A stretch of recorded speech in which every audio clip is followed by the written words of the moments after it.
साथियों, आज ये कोरोना की जो महामारी हमारे देश में चल रही है, इस महामारी का मंजर देख करके मन बहुत दुखी है, मन बहुत व्यथित है, मन बहुत परेशान है। और जो टेलीविज़न के समाचारों में हम देखते हैं, उसके अलावा जिस तरीके से हमारे जानने वाले पहचानने वाले बड़ी संख्या में सब जगह से खबरें आ रही हैं कि कहीं यहाँ इनकी मौत हो गई है, वहाँ इनकी मौत हो गई है, ये मौतों का खबरें सुन करके मन बहुत परेशान है, मन बहुत व्यथित है। तो साथियों, टेलीविज़न पर जब हम आजकल खोलते हैं, जिस तरीके से शमशान घाट दिखते हैं, शमशान घाट पर जलती हुई चिताएं दिखती हैं, एक साथ सैकड़ों चिताएं जलती हुई दिखती हैं। ऐसे भी हमने सीन्स देखे, वीडियो देखे, जिसमें एक साथ 20, 25, 30 चिताओं को डेड बॉडी इकट्ठी रख करके एक साथ उनका अंतिम क्रिया कर दिया गया। इस तरीके के जो सीन हैं, नंबर लगे हुए हैं डेड बॉडियों के, नंबर, अंतिम क्रिया करने के लिए नंबर लगे हुए, लाइन में डेड बॉडी हैं। बहुत ही दुख भरा समय है जो आज हमारे बीच में चल रहा है। और दूसरी तरफ साथियों, अस्पतालों की हालत, ऑक्सीजन की किल्लत, किस तरीके से लोग गड़गड़ा रहे हैं, किस तरीके से लोग रो रहे हैं, मन्नत कर रहे, किस तरीके से अपनी आंखों के सामने अपने परिजन को खो दे रहे हैं। अस्पतालों की हालत, अस्पतालों में जगह नहीं है, एक एक पेशेंट, लोग रोते बिलखते हुए बच्चे, ये सारा देख के मन बहुत व्यथित है। ये जो सिचुएशन है आज की तारीख में, ये सिचुएशन हमारे देश के सामने कैसे बनी, क्यों बनी साथियों, ये हमको समझना है। इसके पीछे की राजनीति को समझना है साथियों। आज इस दुख भरे समय में यह भी जरूरी है कि इस दुख का कारण खोजना है।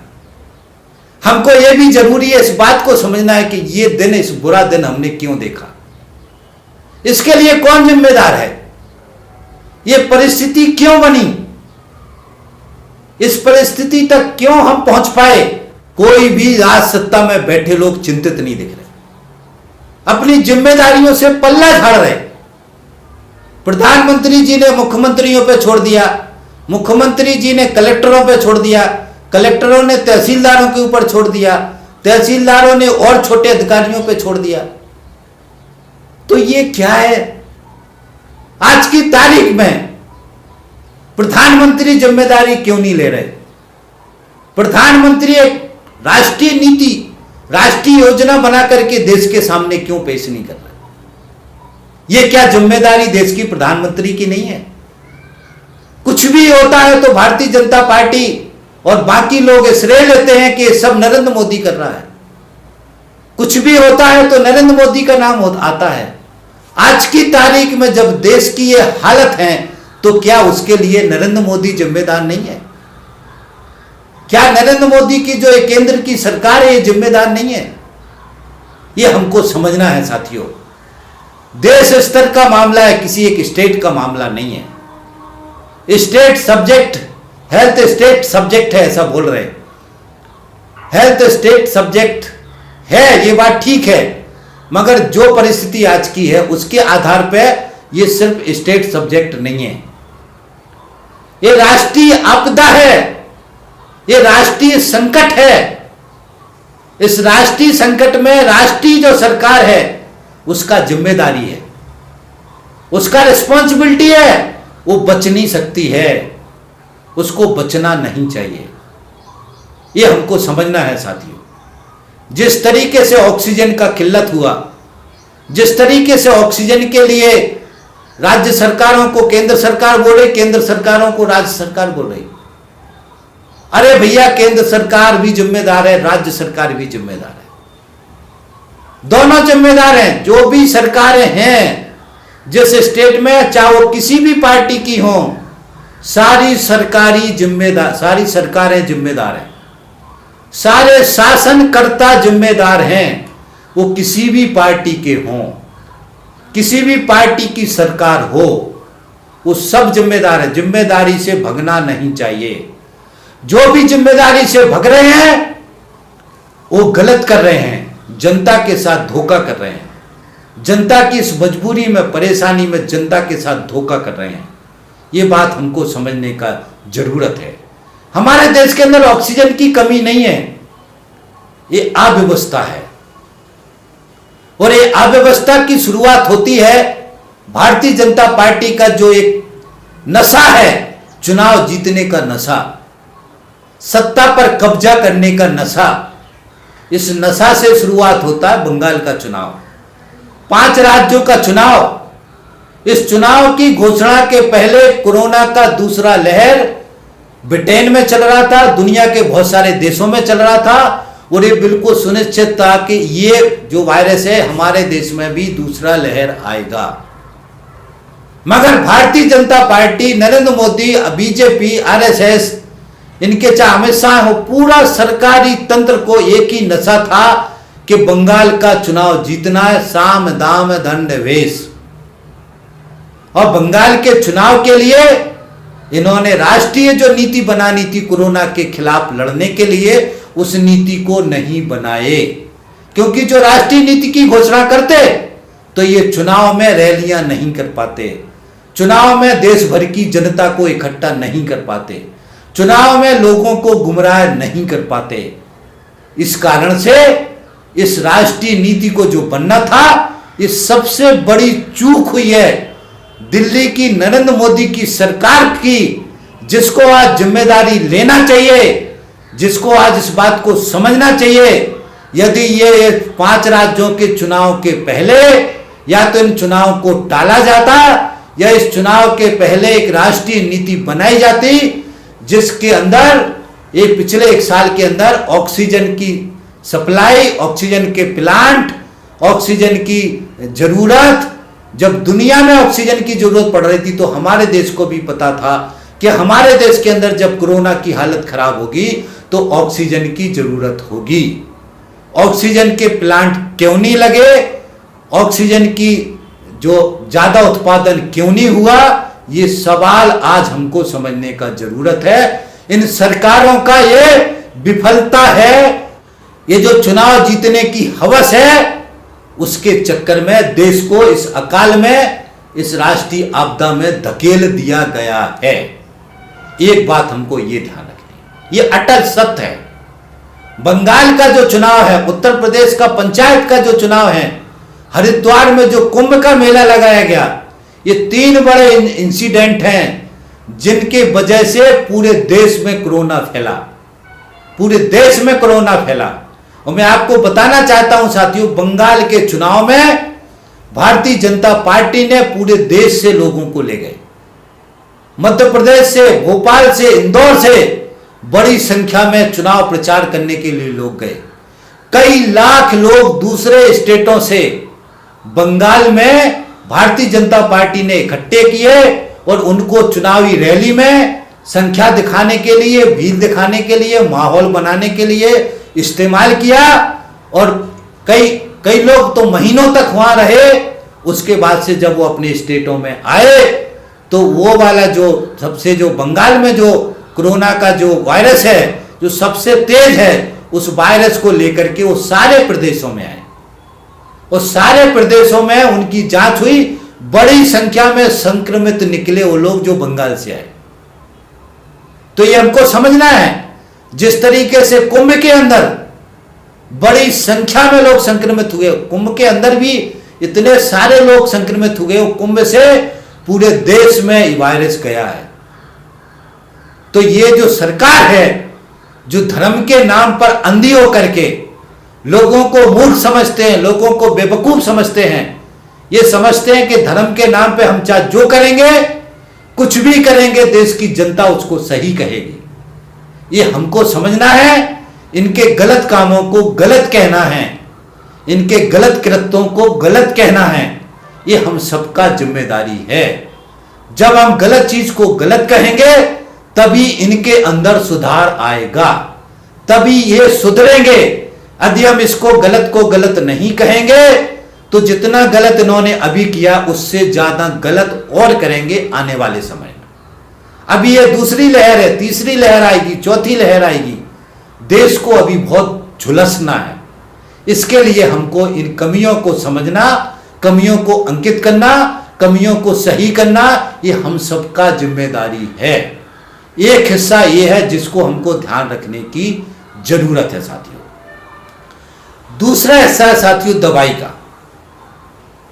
दवाई के सेक्टर में, वैक्सीन के सेक्टर में आप देखो इस सरकार का चरित्र। करोड़ों वैक्सीन की डोज एक्सपोर्ट की है विदेश में, गिफ्ट की है लोगों को। हमारे देश के लोगों को वैक्सीन नहीं मिल रही, विदेशों के लिए एक्सपोर्ट कर रहे हैं। अमेरिका जैसा देश जो दुनिया को हर चीज देता है, उसने पहले तय किया कि जो भी वैक्सीन है वो पहले मेरे देश के नागरिकों को लगेगी, उसके बाद हम किसी देश को देंगे। जब तक हमारे देश के सारे लोगों को वैक्सीन नहीं लग जाती, तब तक हम किसी देश को वैक्सीन नहीं देंगे। हमारा देश बहुत बड़ा है, लगभग 100 करोड़ डोज चाहिए। 100 करोड़, 18 साल से ऊपर की बात करेंगे तो लगभग 100 करोड़ डोज चाहिए। 100 करोड़ डोज बनाने के लिए कितना समय लगेगा? इसके लिए सरकार ने कोई योजना नहीं है। इसके हिसाब से सरकार का जो वैक्सीन बनाने वाली कंपनी है उनका प्रोडक्शन का योजना नहीं है। उसके लिए सरकार ने सही तरीके से योजना नहीं बनाई। अभी अगर पूरे देश को 100 करोड़ लोगों को वैक्सीन लगाना है तो अभी के हिसाब से कई साल लगेंगे, कई साल लगेंगे। ये हमारी सरकार की योजना है, ये हमारी सरकार का फेलियर है जिसको हमको समझने की जरूरत है। ये जो इंजेक्शन है, ये जो दवाइयां हैं, ये सारी दवाएं बीच में बन रही थी, मगर सरकार को देखो दूसरा लहर दुनिया में आ रही थी, मगर दवाइयों का उत्पादन, दवाइयों का प्रोडक्शन, दवाइयों का स्टोरेज, इसी के साथ में ऑक्सीजन का उत्पादन, ऑक्सीजन का स्टोरेज, इस सब पर कोई भी सरकार ने सीरियस तरीके से योजना नहीं बनाया।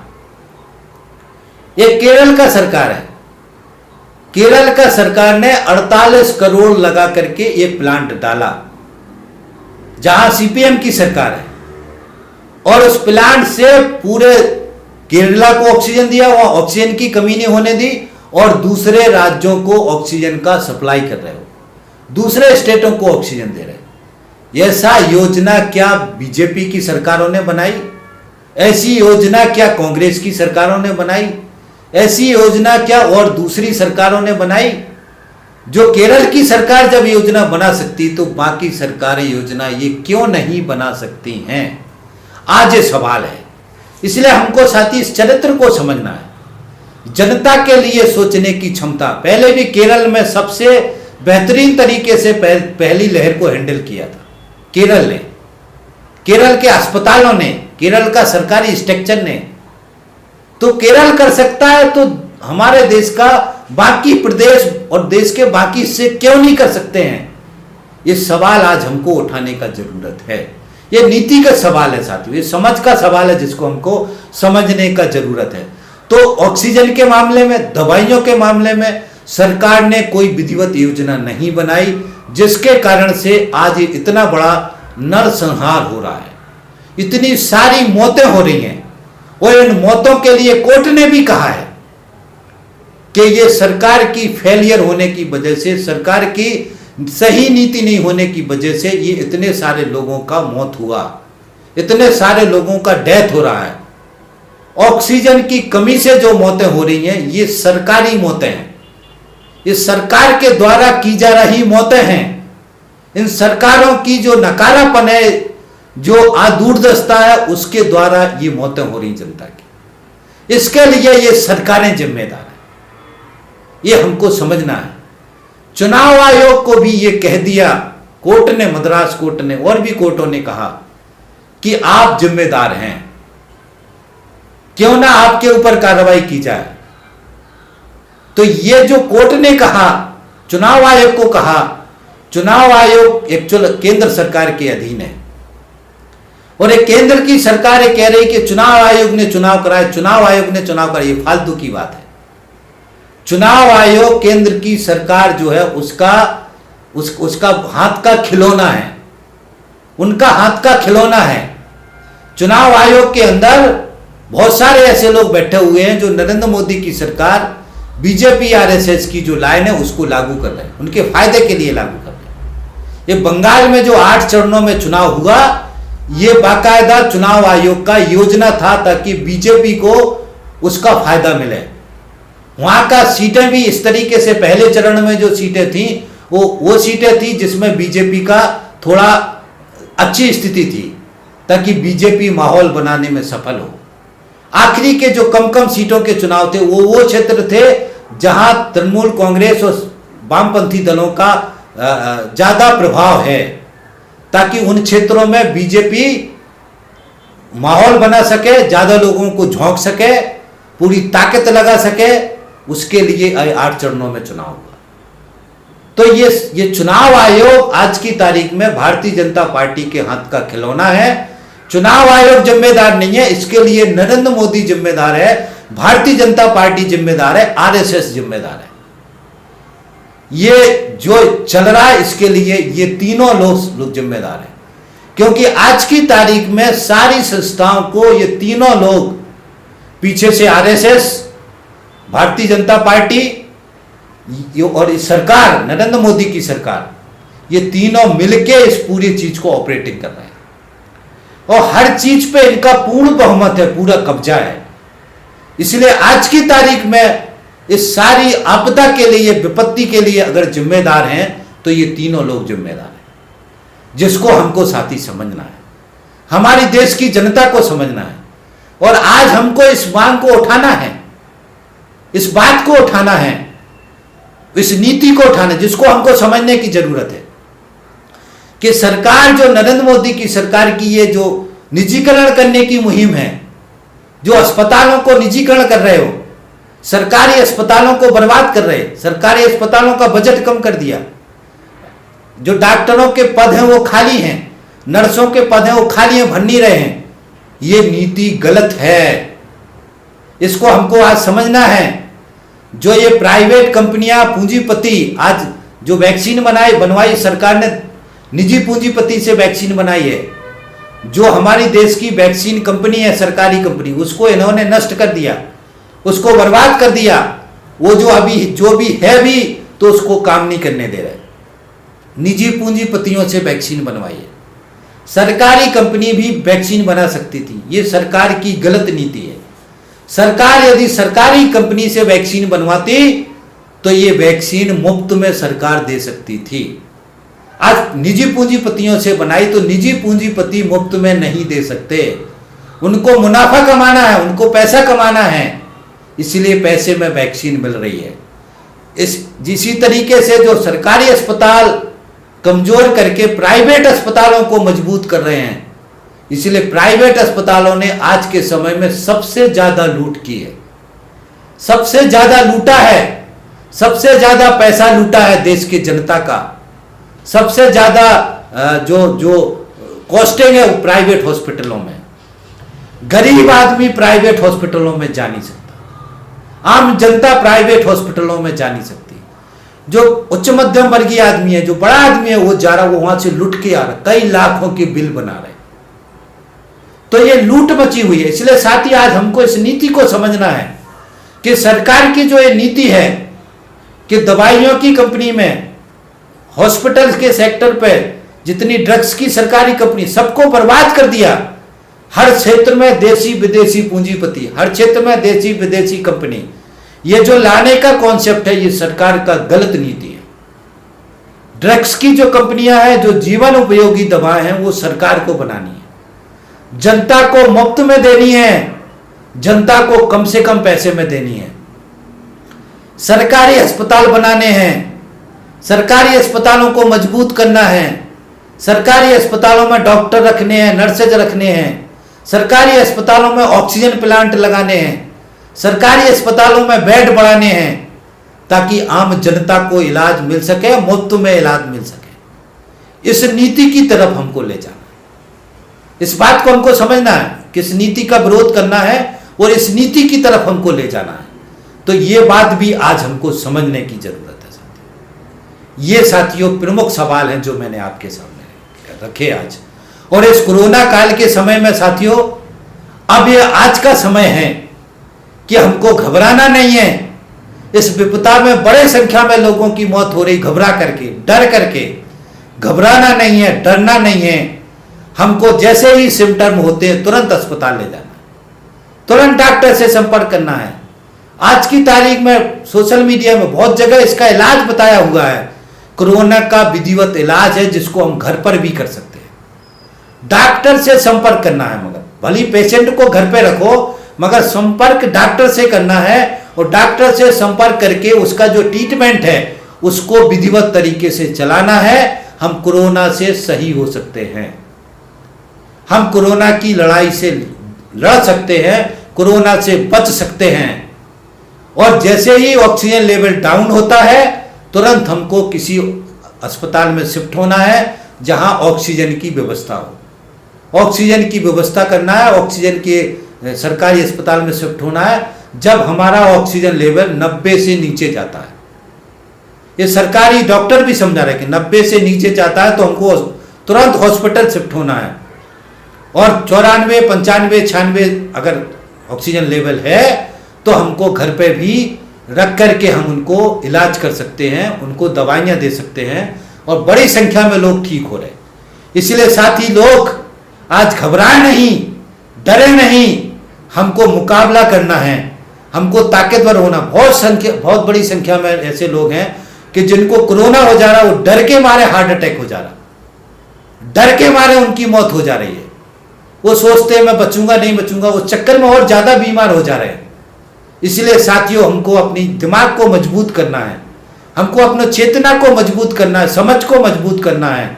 इस कोरोना के खिलाफ जो लड़ाई चल रही है उससे लड़ना है, अपने आप को बचना है और अपने देश को बचाना है, अपने आने वाली पीढ़ी को बचाना है और अपने बच्चों को बचाना है, इस महामारी से बचाना है साथियों। तो ये साथियों समय है जिसको हमको समझने की जरूरत है। आने वाले समय में हमारे सामने और चुनौतियां आएंगी, इसके बाद से दूसरी लहर, तीसरी लहर, ये आगे और संकट आएगा, बड़े समय तक संकट काल रहेगा। बाकी संकट काल में जो मजदूर है, जो गरीब है, जिसकी रोजी रोटी चली गई, ये विपदा बहुत बड़ी है जिसके बारे में सरकार को जो स्टेप उठाने चाहिए थे वो नहीं उठा रही है सरकार। जिस तरीके से युद्ध स्तर पर अनाज की सप्लाई, गरीबों को राशन बांटना चाहिए, आर्थिक सहयोग देना चाहिए, जिसको कुछ ऐसे जो है भोजनालय चलाना चाहिए सरकारी, जहां लोग फ्री में खाना खा सकें, जिनके पास खाने की व्यवस्था नहीं है। बहुत सारे जो योजना चलाना चाहिए सरकार को, उस सब मोर्चों पे ये सरकार फेल है। रोजी रोटी, रोजगार चला गया, नौकरियां चली गई, बड़ी संख्या में लोगों ने वापस गांव की तरफ पलायन किया है। गांव के अंदर रोजगार नहीं है, गांव के अंदर कोई व्यवस्था नहीं है, गांव के अंदर कोई रोजगार का जो संसाधन नहीं है। वही खेती बची हुई है, जिस खेती को ये सरकार देसी विदेशी कॉर्पोरेट कंपनियों को हवाले करना चाहती, जिसके लिए किसान लड़ रहे हैं, जिसको बचाने के लिए किसान लड़ रहे हैं। ये किसान ही भी अगर हमारी पूंजीपतियों के हवाले हो जाएगी तो ऐसी आपदा में हमारा देश का मजदूर, देश का जनता बहुत बुरी दुर्दशा हो जाएगी। इसलिए साथियों हमको इस बात को समझना है, इस सरकार के गलत चरित्र को हमको विरोध करना है। और सरकार की जो ये गलत नीति है, आज की तारीख में श्रम कानून खत्म कर दिए इन्होंने, स्थायी नौकरी खत्म कर दी। आज की तारीख में ये घर पे जो मजदूर हैं उनको वेतन की कोई व्यवस्था नहीं है। सरकार ही व्यवस्था करे कि अगले 4 महीने 6 महीने उनको 5,000 7,000 रुपये महीने का वेतन दे दे। क्यों नहीं कर सकते हम? जब पूंजीपतियों का लाखों हजार करोड़ रुपए माफ कर सकते हैं, क्या 2-4 लाख करोड़ रुपया हम वेतन के रूप में नहीं बांट सकते हैं? हम लोगों को राशन के रूप में नहीं बांट सकते? क्यों नहीं बांट सकते? बांट सकते हैं साथियों, मगर सरकार का नियत खराब है, सरकार का नीति खराब है। ये सरकार से पूंजीपतियों की है, पूंजीपतियों के को लाखों हजारों करोड़ देने को तैयार है, मगर आम जनता के लिए, गरीब के लिए, नौजवान के लिए, मजदूर के लिए, किसान के लिए, व्यापारी के लिए इसके पास पैसे नहीं है। तो ये सरकार का गलत चरित्र है जिसको हमको समझना है, जिसका हमको विरोध करना है। आज की तारीख में ये जो महामारी का संकट है, ये महामारी के संकट के साथ में रोजी रोटी का संकट, रोजगार का संकट, जीने का संकट, ये संकट बड़ी संख्या में हो गया, जिसके कारण से लोगों की भुखमरी के कारण भी मौत हो रही है। लोगों के पास पैसा नहीं है, इलाज नहीं करा पा रहे, उसके कारण भी बड़ी संख्या में मौत हो रही है।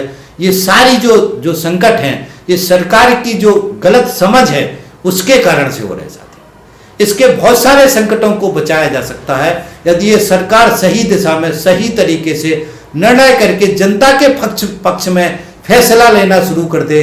बहुत सारे फैसले ऐसे ले जो एकदम से जनता की सुरक्षा के लिए हो और ईमानदारी से उन फैसलों को लागू हो, उनके बीच में बेईमानी ना हो, तो बचाया जा सकता है। ऑक्सीजन बहुत सारे स्टेट में ऑक्सीजन ओवर है, उस ऑक्सीजन को ला करके बाकी आपूर्ति को पूरा किया जा सकता है, जिसको अभी करने की कोशिश चल रही है, अभी भी कोशिश चल रही है। हम दुनिया से इंपोर्ट कर सकते हैं, बहुत ऑक्सीजन है, मगर अव्यवस्था सरकार की है जिस कारण से ऑक्सीजन की सप्लाई प्रॉपर नहीं हो पा रही। वहां पर जहां पर लोग ऑक्सीजन के बिना मर रहे हैं, ऑक्सीजन के बेड नहीं है, ऑक्सीजन की कमी है। दिल्ली जैसे शहर में, लखनऊ जैसे शहर में, भोपाल जैसे शहर में, जितनी प्रदेशों की राजधानी है, जो हमारे बड़े बड़े नगर हैं, उनमें इतना ज्यादा भीषण संकट है ऑक्सीजन का, गांव की तो बात ही नहीं है। और दुखद यह है कि गांव में भी कोरोना बहुत बुरी तरीके से फैल गया। तो गांव में तो कोई संसाधन ही नहीं है, गांव में लोग वैसे ही मर जा रहे, ऑक्सीजन का वहां अस्पताल ही नहीं पहुंच पा रहे लोग। तो ये जो महामारी है, ये अव्यवस्था है, ये हमारी सरकार की गलत समझ, जो नीति समय समय पे करनी थी, जिनकी जिम्मेदारी थी, जो सत्ता में बैठे लोग हैं, उन्होंने उसको नहीं किया, जिसके कारण से हुआ। वो आज हमको सवाल उन्हीं से करना है जो सत्ता में बैठे हैं, उनसे नहीं सवाल करना है जो सत्ता में नहीं बैठे। ये हमको ध्यान रखना है। कुछ लोग बार बार ये कहते हैं हर बात में नरेंद्र मोदी। हाँ, हर बात में नरेंद्र मोदी, क्योंकि आज की तारीख में हर संस्थान पे कब्जा नरेंद्र मोदी का है, भारतीय जनता पार्टी का है, आरएसएस का है। इसलिए हर बात के लिए जिम्मेदार आज की तारीख में नरेंद्र मोदी है, भारतीय जनता पार्टी है, आरएसएस है। यही जिम्मेदार है, इन्हीं की जिम्मेदारी है। उसके अलावा राज्यों में भी अगर दूसरी पार्टियों की सरकार है, चाहे कांग्रेस की सरकार है, उनका भी जिम्मेदारी है। केरल में सीपीएम की सरकार है, वामपंथी सरकार है, उसकी जिम्मेदारी है। केरल की सरकार को सैल्यूट, धन्यवाद कि उन्होंने दूरदर्शा से इस महामारी से लड़ने के लिए समय समय पर सारे कदम उठाए। ऐसा बाकी राज्यों में भी हो सकता था, बाकी जगह भी हो सकता था। ये बात हमको साथी समझने की जरूरत है। इस पर कोरोना महामारी पर सिद्धांतिक रूप से कुछ सवाल थे मेरे दिमाग में, जिसको मैंने आपके सामने रखा। इस दुख भरी घड़ी में मैं आपकी सारे जो लोग जिनकी मौत हो रही है, इनको मैं नमन करता हूं, इनको विनम्र श्रद्धांजलि अर्पित करता हूं। मेरे बहुत सारे जानने वाले लोगों का डेथ हो गया, बहुत सारे ऐसे लोग जिनको बहुत ही दुख है, दर्द है, बहुत लोगों का डेथ हो गया। ये सबको विनम्र श्रद्धांजलि। और हमको जो लोग बचे हैं अभी, जो पीड़ित हैं, इनको बचाने का जरूरत है। जो नुकसान हो गया वो हो गया, बाकी आगे इस नुकसान को रोका जाए, बाकी इस पूरी जो पीड़ित लोग हैं इसमें आगे जो डेथ हो रही इनको रोका जाए, कोरोना जो फैल रहा है इसको फैलने से रोका जाए, ये हम सबका जिम्मेदारी है। अंत में साथ ही मेरा निवेदन है कि हमको मास्क पक्के में लगाना है, ये सबका जिम्मेदारी है मास्क लगाना। ये किसी को कहने का जरूरत नहीं है, मास्क लगाना है, हाथ धोना है, हाथ को बार बार धोना है, कहीं बाहर जाते हैं तो लौट के आके हाथ धोना है, हाथ को सैनिटाइजर करना है, 2 गज की दूरी, भीड़ भाड़ वाले एरिया से बचना है, भीड़ में हमको नहीं जाना है। जो 2 गज की दूरी वाला कॉन्सेप्ट है इसको भी मानना है, डिसिप्लिन मानना है हमको। बाजारों में हमको नहीं जाना है, भीड़ भाड़ वाले इलाके में नहीं जाना है, जब तक जरूरत नहीं है तब तक नहीं जाना है। ये डिसिप्लिन भी हमको अपने अंदर रखना है, इसको हमको मानना है, ताकि हम अपने आप को बचा सकें, अपने बच्चों को बचा सकें, अपने आने वाली पीढ़ी को बचा सकें, अपने साथियों को बचा सकें, अपने रिश्तेदारों को बचा सकें, अपने जानने पहचानने वालों को बचा सकें। ये समय जो है साथियों आज का बहुत ही संकट का समय है। मुझे उम्मीद है कि मैं आपसे अपील जो मैंने की है, इस अपील को आप मानेंगे, सब मिलकर के हम इस संकट की महामारी से निकलेंगे। और आज की तारीख में देश के अंदर एक और सकारात्मक जो बात है कि सब लोग मिलकर के लड़ रहे हैं, हिंदू, मुस्लिम, सिख, ईसाई आपस में हैं, भाई भाई। इसी कॉन्सेप्ट के साथ इस महामारी से आज देश लड़ रहा है। हमने दिल्ली में देखा है कि सिख जो धर्म के लोग हैं, गुरुद्वारे वो ऑक्सीजन के कैंप लगाए हुए हैं, ऑक्सीजन के सिलेंडर दे रहे हैं, हमने महाराष्ट्र में देखा बड़ी संख्या में मुस्लिम समाज के लोग फ्री में ऑक्सीजन सिलेंडर दे रहे हैं। बड़ी संख्या में जो फैक्ट्रियां हैं जो ऑक्सीजन की सप्लाई फ्री में कर रहे हैं, उसमें मुस्लिम धर्म के लोग भी हैं, सिख धर्म के लोग भी हैं, ईसाई धर्म के लोग भी हैं, हिंदू धर्म के लोग भी हैं। सभी धर्मों के लोग मिलकर के इस कोरोना महामारी से लड़ रहे हैं। इसी एकता के साथ हमको साथी आगे मिलकर के सारी लड़ाइयों के साथ लड़ना होगा, तभी हम देश को बचा पाएंगे, तभी हम अपनी भारत माता को बचा पाएंगे, तभी हम अपने देश को मजबूत कर पाएंगे। तो मैं इसी निवेदन के साथ कि आप इस पूरे कॉन्सेप्ट को समझते हुए आने वाले समय में अपने दिमाग को, अपने मस्तिष्क को, खुद को तैयार करेंगे और एक निष्पक्ष भारतवासी होने के नाते हम एक सही तरीके के विचार को, राजनीतिक रूप से भी सही नीतियों को, सही दिशा को सपोर्ट करेंगे। जो गलत दिशा में सरकार चल रही है, जिन गलत नीतियों को सरकार बना रही है, गलत दिशा में जो सरकार चल रही है, इस सरकार को भी लड़ करके मजबूर करेंगे कि ये सरकार आम जनता का काम करने के लिए सामने आए, सही दिशा में ये सरकार चले, गलत नीतियों को पलटा जाए, जो आम जनता के हक की नीतियां हैं, पक्ष की नीतियां हैं, उसको बनाया जाए, उसको मजबूत किया जाए। इस तरीके की दिशा के लिए भी हम सब मिलकर आगे लड़ेंगे। इसी आशा उम्मीद के साथ मैं अपनी साथियों बात खत्म करता हूं और सभी को नमन करता हूं, ब्रह्म श्रद्धांजलि देता हूं। जो हमारे साथी बिछुड़ गए हैं, बहुत ही दुखद सीन है, दर्दनाक सीन है जिनको हम देख रहे हैं। तो इस दुख भरे समय में मैं ये बात रखा आपको।